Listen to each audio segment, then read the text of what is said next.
Ever want to work in the sports field? Have you ever heard of media relations? Or how about digital strategies? Well, serving up at the Breakfast Buffet podcast, we have Myles Rudnick. Learn about his story and his journey here on the Breakfast Buffet. I hope you guys will enjoy. Do it! Great jazz call. Major decision, 14-4.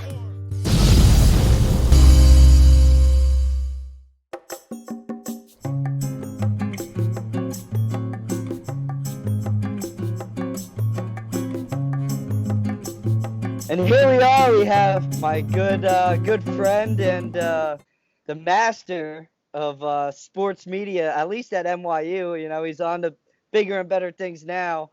Good old Myles Rudnick. How you doing? How you doing, buddy? I'm doing well, Ray. Thanks for having me, bud. Oh, summer Miles in full effect right now. Yeah, a little different as I've grown up a little bit and dealing with this pandemic nonsense. But it's always good time during the summer to relax and catch up on some things after a long, wild academic year. Oh yeah, for sure, definitely. And you're at New Jersey, right? Was it NJIT, right? NJIT, New Jersey Institute of Technology in Newark. Yep. Yeah. So you made the move from the big old apple to back to the homeland. Yeah, it's almost been a year now. It's around this time last summer. I was by no means looking to leave NYU. I loved my time there, and New York City's a great place, but it was a good opportunity to take a step in my career. And looking back a year later, I haven't regretted it once. Yeah, making those big moves. So you went to TCNJ, right? I know you're good friends with my buddies at Thrive. What did you study at TCNJ? I was actually a business major at TCNJ. I have 2 business degrees, and now I'm doing some communication stuff. So it goes to show, just go to college, get your degree, and then kind of see, what you like. I got in this field because of an internship. I was lucky to get an internship. I kind of got thrown in the media relations communications department with the New Jersey Devils, and I was like, wow, this is amazing. And don't get me wrong, there's plenty of stuff I learned in business class and other classes at TCNJ, but I'm happy the career path I've chosen in this kind of communications path. That's awesome. Yeah, taking a risk of something that you weren't familiar with. How did you get into just getting an opportunity to work with the New Jersey Devils? So I was fortunate through a couple connections, family, friends, and whatnot that I was able to land a summer internship before my final year of college. And it's ironic, I got thrown right into the fire mid-May. School year ends. The Devils are playing in the Eastern Conference Finals against the Rangers. So this is 2013, I believe. 2012, sorry. And my first day of work was the Eastern Conference Finals game. And wow. Sure enough, it's like, wow, this is amazing. Devils went on to beat the Rangers, play for the Stanley Cup where they lost to the Kings. And the rest is history. I stayed with the Devils for a full year after that as an intern during my final year at TCNJ. And it got me into this career, which is a blessing. That's awesome. So what did they have you do? What was your main day to day?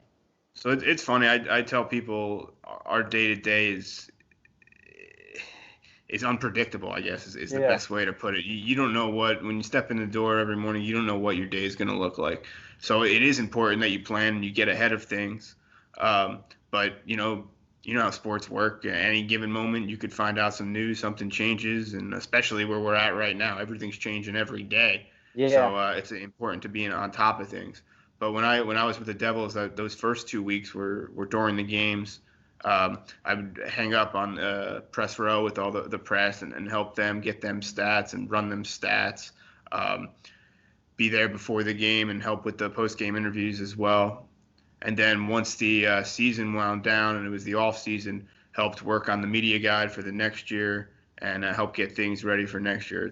It's funny. A lot of people, when you work in especially college athletics now, they say, "Oh, your summer must be a breeze." No, summer is a lot of catching up from last year because you're moving at a quick speed all year. You let some things get past you, and then it's important to get ready for next year. So, like I said, getting ahead on things so that when you have to stop on the drop of a dime at any given point, it's Yeah. fine because you put in the work to plan and prepare. Especially nowadays, sports is all statistics based, right? You got the the stats based and this what do they use, statistic methods and stuff to Yeah, determine who they pick and everything. So it's super important now to just be updated, right? analytics is huge in Analytics. Yep. sports now, and some of our coaches, ask me anytime, if I have access to numbers, and sometimes I can help, sometimes I can't help. But yeah, sports are going down that path where numbers don't lie. Yeah. The data's there. It's not as black and white as wrestling, where you're out there and Any given uh, day. yeah, exactly. And Yeah. So after the Devils, actually, was that when they just made it to the Prudential Center, or were they still playing at the Meadowlands? They were at Prudential Center probably 4 years by then. I think they went Yeah. to the Pru 2008, so this was Uh-huh. 2012. So it's Yeah. funny how time flies. It's been That is 12 years crazy. they've been in Newark. And I remember like yesterday going to games in East Rutherford at the Meadowlands. But yeah, so they've been over there over a decade now. But Yeah. to answer your question, when I graduated TCNJ, I realized I wanted to do this, and I've always loved college sports. And at the time, I kind of had some time on my hands. I wanted to get into college athletics, didn't know how, spoke to a lot of people, reached out to a lot of people. And someone gave me great advice, and they're like, it's tough to break in without having experience. Because, I mean, if you think about how college works, we have so many student workers. A lot of people work, study, just getting experience, etc. And, those are the people that get the entry level jobs. So here I was looking for entry level. I had no experience. And so someone gave me great advice, and they said, listen, you're going to want your master's one day soon, whether it's 5 years, 10 years. Why don't you go back, get your master's right now, and when you show up in the athletic department and be like, I want to work here. How could I help? Whatever. And I started the graduate sports business program at NYU almost immediately after I graduated TCNJ, and showed up in the athletic department at the old Kohl Center. Kind of There said, we how go. could I help? I want to work. And a year and a half of just great experience at NYU, and I believe that was your freshman year Yeah. Yep. when I was like a grad assistant and working as a student worker in the department down there. Yeah. NYU athletics department. It was great. The AD was Bledsoe, right? Yeah, he's retiring actually. I think next month now. So Yeah. he put in almost over 20 years there. I worked directly for Jeff Bernstein, who's the assistant AD for sports information, and learned a ton. And it goes back to I have a business degree, but you really learn a lot when you're in the office. That's how you learn things. And this industry is changing so fast that you kind of just learn by accident a lot. Yeah. Especially get the experience in the city at NYU. What teams were you working with? I know you were working with us, and probably worked with multiple different sports, right? Yeah, I worked with on some level everybody. Hmm. There it was kind of like how could I help? I want to get my hands involved in everything. And again, that's just a great way to learn about all the different sports and the department as a whole, I guess. Kind of, I have two hands. How could I help? Wherever. And at NYU, we didn't have fields, so we were all over the city. And then it got to the point where we didn't even have a gym. Yeah. So, there were only so many of us. So it was kind of, who could be where at what time. But I guess I worked closest with wrestling. And part of the reason is because I went to Europe with you guys, and that was just an unbelievable experience. That's a great We could trip. get to that a little bit later. Yeah. But baseball I worked a lot with. I felt like the whole spring I was down at MCU Yeah, Park. because that was the first year they had baseball. Was my freshman year. They brought it back. They brought baseball and softball back, which was exciting. The only downside was you had to make that trip to the Brooklyn, right? To where did they play? Coney Island, right? Yeah, that was a wild experience going down there a lot, but it was nice to be there in year one. We were all kind of learning, and I was kind of given a lot of responsibilities with during the spring season. I went down to Florida with them actually, and then I felt like I lived on Coney Island for a whole spring. But again, a great experience, and that's how you learn is on the job. So. Yeah, I really enjoyed being around those teams, and it helped get me to where I am now. Yeah, and I guess the benefit of working with sports teams is the amount of travel that you do, right? Especially NYU, we were fortunate enough to go to a lot of cool places: Chicago, Florida, even Europe and Germany. What was your favorite place to go to? Well, there's no doubt. I got to go on 2 Europe trips with NYU, and that's something I'll never take for granted. They were two of the greatest experiences I've ever had. I went with you guys. We did Germany, Prague, and the Czech Republic, and Austria, and then 2 years later, I went with the men's soccer team to Spain, which was just another fantastic experience. But yeah, I think one of the cool things about NYU is, in addition to being in New York City, you get to travel much more than any Division III program. In playing in the UAA, you go to Chicago, St. Louis, Pittsburgh, Cleveland, Atlanta, Rochester, Boston, some great places, and you see the country a little bit, which is an awesome thing, especially when you're in college and you're busy with sports and your academic load. You don't get to travel that much. It kind of forces you to see some different things. Yeah, definitely. See, for me, I didn't get to enjoy the travel as much because I was cutting weight. Yeah. I was getting there and I had to hit the treadmill right away. And it's funny you say enjoy the travel. It takes a lot out of you. This was Yeah. my first year with the Division I men's basketball team, and at NJIT we just changed conferences, but we played in the A-Sun, which is primarily in the Southeast. So I felt like I was in Florida every other week, which has its perks in January. But you get on the plane, you're working, you get off the plane, and then it's like, oh, I need to go in the office and catch up on other things, and it took a lot out of us. And it's funny, as you get older, and people said this to me when I was first starting and really enjoyed the travel. They're like, one day you're not going to love it as much. And I'm not going to say I don't love it. It is nice to, like I said, see different things and see other people at other schools and how they do things. But it does take a lot out of you. And with that said, I give our student athletes a ton of credit because, they're on planes and buses and while going to school and at a great academic institution at NJIT, just like NYU was. So credit goes to them for getting things done in the classroom and on the courts or the mat.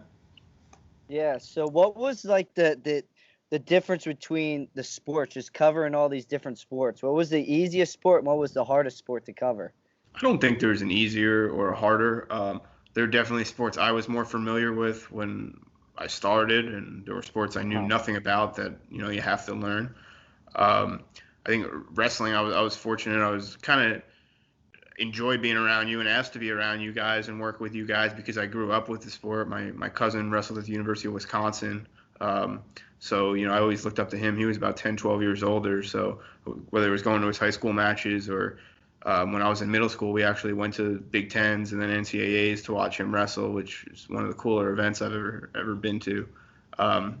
It made me really enjoy working with you guys. And I think one of my, favorite events across all sports is a regional wrestling tournament where there's 6 or 8 mats and every match means something, and Yep. you could be wrestling on mat 1 and your teammates going on mat 4 and they're both huge matches and you're trying to stand in the middle and watch both, and it's a roller coaster. I can only imagine what it's like for the student athlete competing, but for somebody in my shoes, it's a roller coaster where like I said, you could be on mat 1 winning 6-0, but your teammates struggling over on mat 4, and you're trying to support over here and get pictures or video over here. But it's fun to be at those types of events. Yeah, especially when it's do or die. There's no other sport like it because it's like other sports, your team wins the championships, or your team wins a game. For you, it's like either you win the match, or the team loses, or the team wins. You lose your match. You go on to the national tournament, but your teammate doesn't. So I mean, I guess it's hard to cover like that, and especially you're covering more like individuals and stuff too. And I guess it's much different from like how you would cover baseball, right? Sure. And I think that's one of the greatest things about wrestling is it's got the individual aspect, but it is also a team sport. Yeah. And, you guys are there for each other and you need that because, you can't practice by yourself in wrestling. I mean, you can only do so much. You need to be going at it with your teammates, and the better your teammates are, the better you're going to be. And the more prepared you're going to be for your next match. So it's important for, wrestling programs to have a bunch of studs. Having one great guy isn't going to really help him, right? Yeah. Yep, exactly. You need a practice partner. You need someone to go through the grind with you.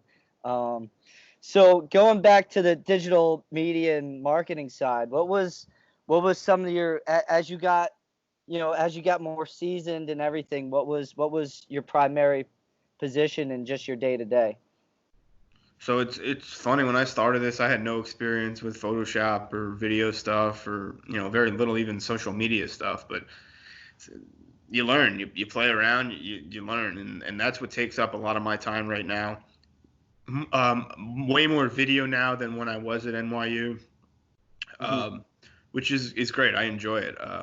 Clipping up highlights, doing interviews like this. Where in the process, we've got the Highlander Summer Series with all of our men's basketball players right now. Where every Tuesday and Thursday we're putting out an episode with one of our broadcasters and then one of our athletes, kind of just going back and forth. And then I clip it up and put it all together and throw some highlights behind it, and make it look good, and get it out to the world so they could see. You know, a lot of them know what our student athletes look like on the court and what they're doing on the court, but these videos are great because it showcases their talents away from the court or the field or the pool, or what have you. Yeah, highlighting them up as, a person, making them relatable, and also showing off the program, right? If NJIT is the future home to a student athlete, right? You want to know who your teammates are, you want to know the culture. So how important is it to show off the culture of the team? Sure. Athletics is what it's called, like a front porch image for any university. It's one of the first things a lot of people see before they know anything about the school or the university. Like, similar to a front porch of a house, you want your front porch to look good, and someone says, "Wow, nice house." First thing you see. So, yeah, a lot of people, especially around the country, don't know about NJIT. They have no clue. We're, a top 100 university now. There's some great things. We got a beautiful $110 million gym and facility. And it's part of my job is to get that out there. And, so people across the country can see it and learn about NJIT.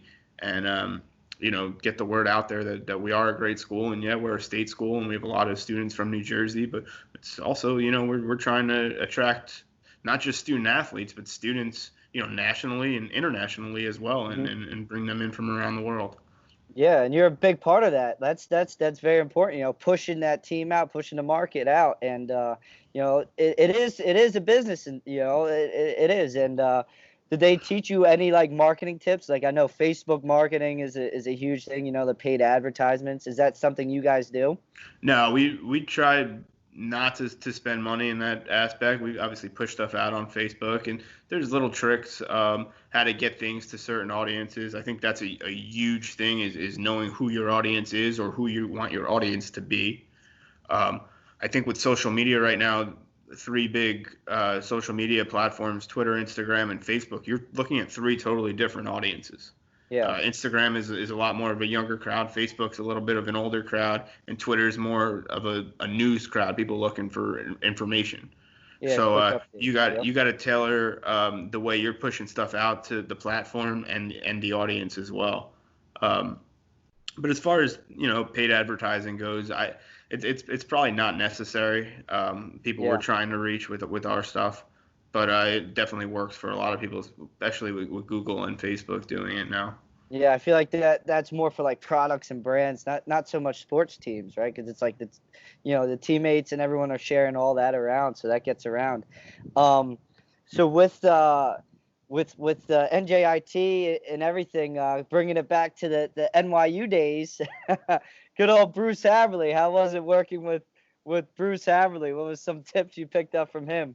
I loved working with Bruce, and Bruce is a great example. When you say what are tips I learned from Bruce, I don't know that I learned anything directly from Bruce, but you learn how to deal with different types of people. We had 23 sports teams at NYU and 15 head coaches. Those are 15 different people you're dealing with constantly. Right now, I work primarily with four teams, so even so, four head coaches, and they all have different messages they're trying to get out. Or some are older than others. They understand social media better.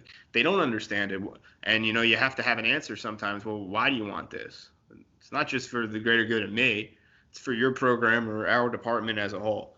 But going back to Bruce, He was fun. We got along from the get-go. We roomed together in Europe, which was an experience. Although he was barely in the room, he was downstairs making sure you bozos didn't leave the hotel late at night. He was sleeping on the lobby couch. Yeah. So no, Bruce is a great guy, unique, but he's built some program at NYU, and fortunate that he brought in some great student athletes that I got to know, and his assistant coaches that I really got to know well, especially on those trips, that I still consider friends to this day.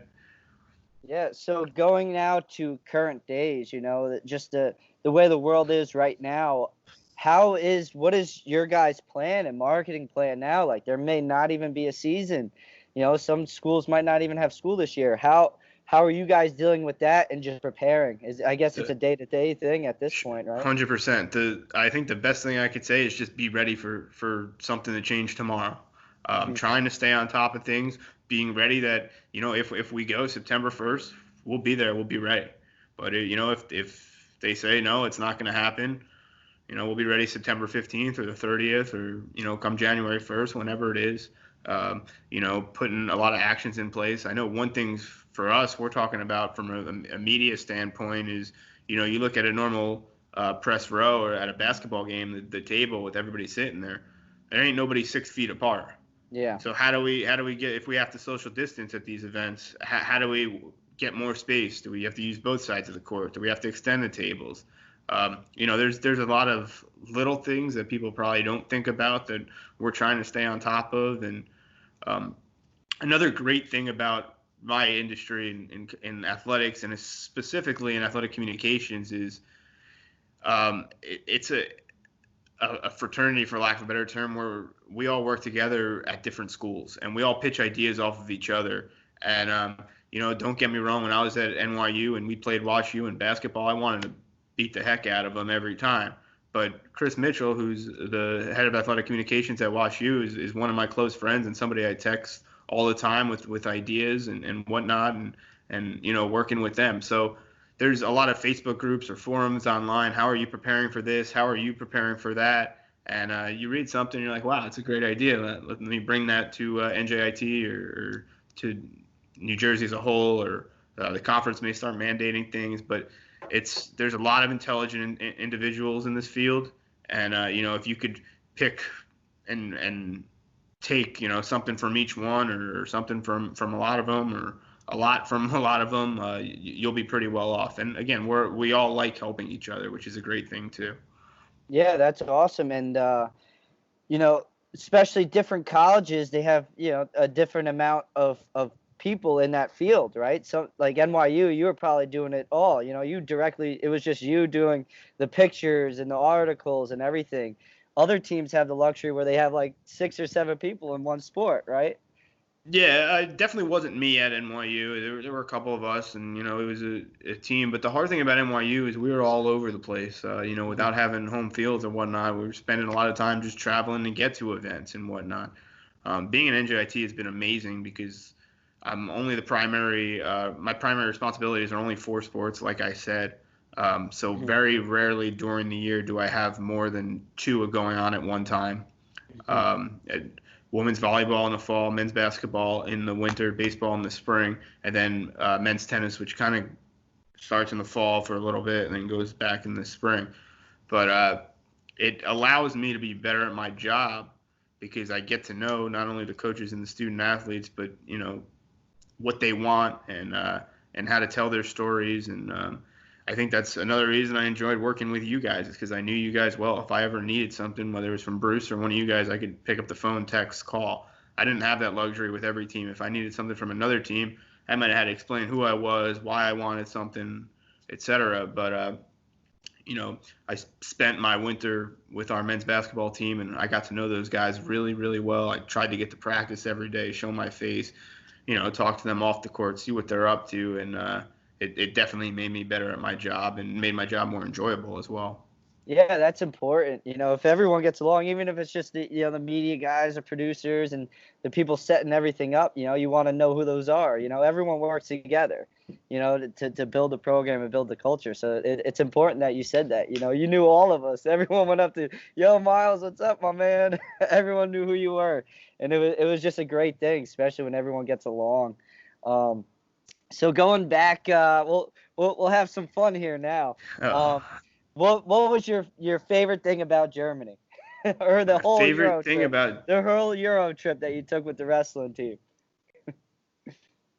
that's a loaded question. I mean, I'll tell you what, being there while the soccer was it the European Championships, I believe, were going No, I on. I think think was it FIFA? I think it was. Was it no, just, no. it wasn't the World Cup. It was the European Championships, the Uh-huh. UEFA or whatever European Cup. Being there for that was great, especially when we watched the game at the club recreation center with the With guys the that you just German competed team. against. Yeah, Yeah, yeah, yep. and it showed their affection for the sport, and it made us all more interested in it. And it's I don't want to say a different world over there, because believe it or not, it's the same world, but it's wild how one planet could have so many different aspects to it, and you saw that firsthand with their love and affection for soccer, something that has grown here, but it's we do not like it nearly as much as they did over there. And it was awesome. I know a lot of you guys took advantage to try to get to know those kids a little bit after. I know we took some German classes before we went, so you were able to converse with them a little bit.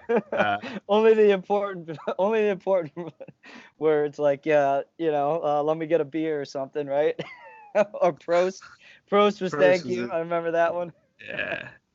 My favorite was when I guess our tour guide and the guy who taught the German class, how they were just like butting heads the whole time. I thought Yeah, that that was and that goes back to different philosophies and different world views. I mean, you see it everywhere with politics, but the guy giving us a tour around Germany was telling us things that or swaying us to believe certain things that our German professor that was on the trip with us was just like, that's not true. And like you could tell they didn't like each other, and there was some animosity between them, which did make things interesting. I thought yeah. we might have got a wrestling match between those two I guys. don't know. We should have done it. They were there. And They were there. We should have made it happen. I know we were pushing for it, but that was interesting. It goes to show that even in other countries, there are disagreements with stuff. And yeah, so bringing it back to the digital marketing and the communications and stuff you do now, what is some advice you could give someone going into that field now? I would say just be prepared and be ready and be able to adapt. There's really no book out there on how to do this type of thing. There's no, like I said earlier, it's not black and white. There's not really rules. It's changing every day. Be observant, see what others are doing, and how you could tailor that to the program you're working with.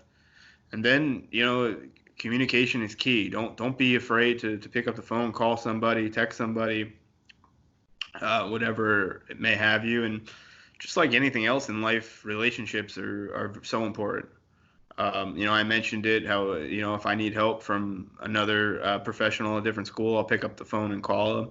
And it's also important to get to know and have good relationships with the people I work with at my school. So if I do need something from them, and I could quickly text or call or just show up and ask for it, it's not awkward. I don't have to explain myself. So, it's not just for this field, it's any field, just relationships. And, I think going back to how we're doing this right now, I met you 5-6 years ago. You were a freshman at NYU, and, I stayed close with you. Even a year I worked at Johns Hopkins, and then I came back to NYU and knew you guys well. And a lot of your teammates that I still talk to or communicate with, and then obviously the coaches that I got to know really well that, like I said earlier, I still consider friends to this day, and I don't see that changing. Yeah, and even something with statistics and everything. Even if you miss something, you could always reach out to someone and get those numbers and everything. Habs is gonna give me crap because he says on the podcast I say "and everything" too much. So you can count that 3 times, Coach. So Coach Haverly's watching this? He's watching. He's been watching, believe it or not. That's how I was wondering how he's keeping busy during the quarantine. But I guess the Breakfast Buffet podcast is giving him something to do each week. Yeah, he's watching it in his attic. He says he goes in his attic because it's most quiet. Because he did the Ray Jazz tip of the day, and he was in his attic with all these rolled up wrestling mats. I'm like, why do you got wrestling mats? He goes, you never know, Raymond. You never know when you're gonna need them. You always got to be ready. My One of my best friends in high school, we had to wear khaki pants, a shirt, and tie. And he always used to wear gym shorts under his khaki pants, and we'd say, why? And he'd say, you never know when a basketball game is gonna break out. You always got to be No, he ready. can ball up. So Coach Alverley's got the mats. He's ready to go. You You just never got to know make when sure you're gonna. he doesn't put on that singlet again. I know. You never know when you get caught on the Bayonne Bridge. Too bad it's always closed. So your adversity moment, Myles. What is some adversity you went through in your life that is a part of you now? That's an easy answer for me. I lost my mother in my freshman year of college, and it forced me to grow up. And um, I'll rewind it back 18 months prior to that, or 16 months prior to that, whatever it was. The summer going into my senior year of high school, so I was just about to turn 17, getting ready for an awesome senior year. She got sick. She had stomach cancer, and life just kind of took a 180 real quick. I was fortunate. I'll be honest, I was spoiled growing up. Everything I wanted, pretty much I had. My parents gave me a lot, and I'm, beyond thankful for that. And my mom drove me everywhere growing up. And then my senior year of high school, I spent a lot of time driving her. She was unable to drive at that point. I had just got my license. So I had her big car, and I was whipping it around. And, some days going out for lunch, I'd go visit her at the hospital. So, again, I grew up a little faster. Probably, I shouldn't say faster than I should have, because I probably should have been at that point, but I was immature, and it made me probably get to the point where I needed to be.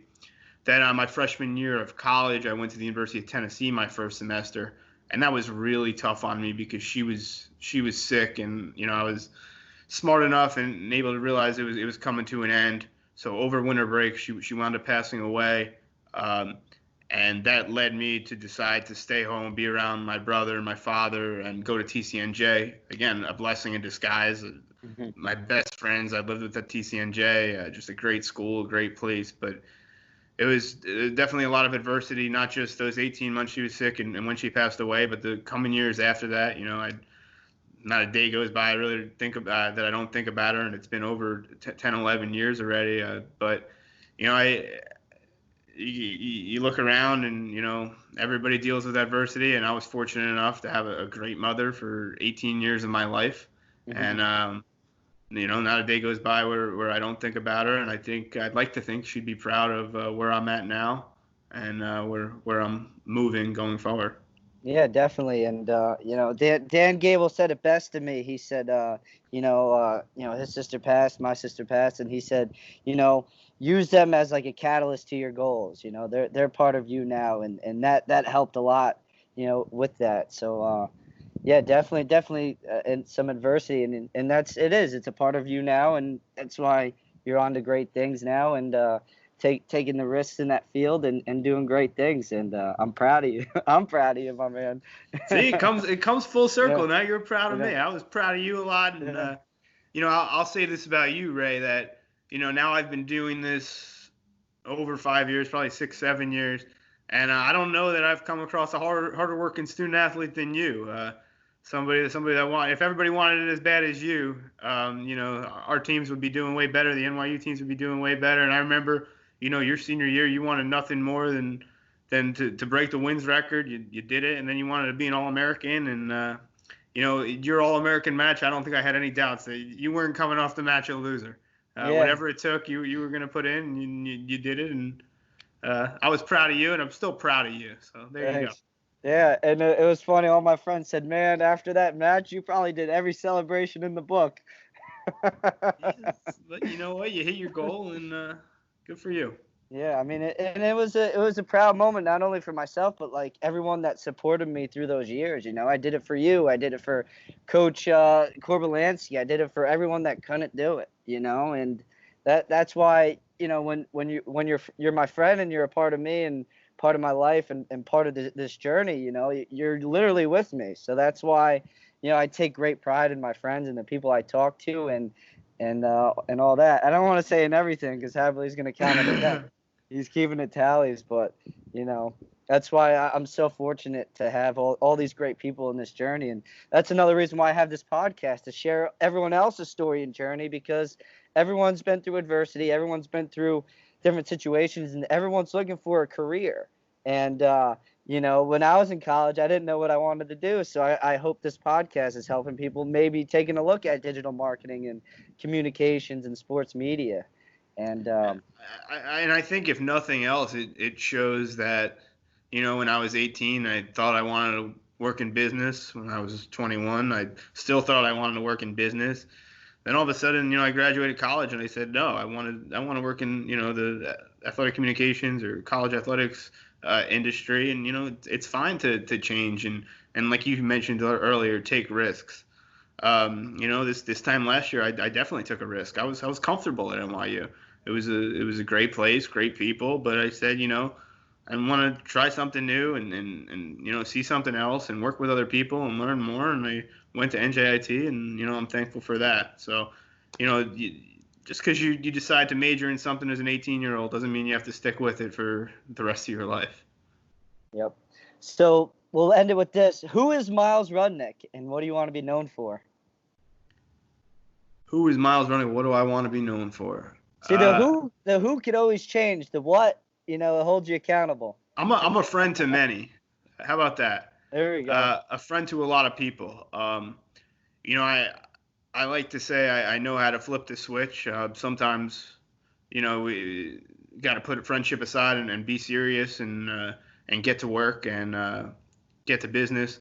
But I think it's who I am. Is I don't like confrontation.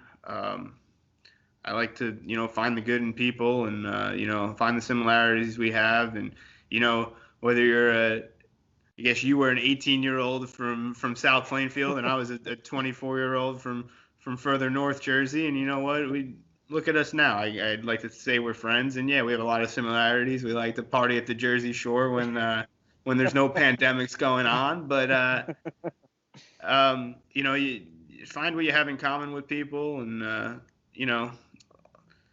take advantage of that and build relationships. Yep, and don't get stuck on the Bayonne Bridge. Never get stuck on the Bayonne Bridge because DJ's closes at 2 and you want to get there before it closes, right? Yeah. So where can people find you, Myles? I'm a pretty easy person to find. I'm all over social media, being that it's my job and everything's my name. So, there's really no tricks to finding me. Myles Rudnick on Twitter and Instagram, no spaces, just one straight shot. There it is. And yeah, if anybody has a goal to work in college athletics or just wants to chat about anything, I'd be happy to talk to them and help them reach those goals. Just like a lot of people helped me. I would not be here now without a lot of different people. So it's important to now pay it back. Yep. Turns full circle. So I appreciate your time, Myles. It was great catching up and great conversation. Hopefully a lot of people can, get a lot from this, especially if you're going in that route. So thank you for your time. I really appreciate it. Awesome. Thanks, buddy. Stay out of trouble down there. And I look forward to watching your career move forward too. Yeah, definitely. I appreciate you. Thanks.